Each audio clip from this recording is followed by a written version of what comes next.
Hi everyone, welcome back to the channel. In today's video, I will show you exactly how to create a custom thank you page in WordPress in 2025. It is perfect after the submissions, purchases or any email signups. So this particular tutorial will be very quick, simple and will be professional. So without further delay, let's get straight into it. First of all, you need to come in your WordPress admin dashboard. Over here, you need to click on the option of add pages. Now, once you are inside your page, first of all, give your page the title, something like thank you. Over here, you need to start typing your message, which can look something like this. Thank you for your submission. We will get back to you.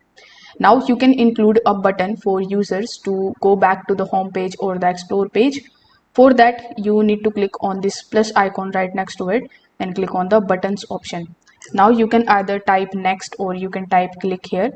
Now you need to just click on this button and you can add the URL over here. This will be the URL of your home page. Now if you want to design it more, you can just download and activate the Elementor here, then click on the option of add it with Elementor. Now with the help of the Elementor editor, you will be able to add a bunch of different things like headings, buttons, images, etc. So here you can customize it more by clicking over here. You can change the text and you can also make it something like this. If you want to change the style, you can do it by clicking in the left hand section. Now if you want to set the directions for the page, you need to simply just go back in your WordPress dashboard and download and install a new plugin that is called WP Forms. So here, after publishing this page, you need to go to the plugins and download this WP Forms plugin. Now in your plugin, you need to go to the edit form page and then go to settings. In the settings, simply just try to find the confirmations option.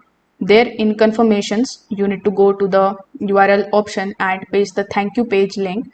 Now whenever someone submit a form, they will be redirected to a custom thank you page. Now if you want to preview everything, you can either click on this visit site option or you can also click on the publish option first and then you can preview your editing. If this video helped you out, make sure that you like this video and subscribe to the channel. Thanks for watching.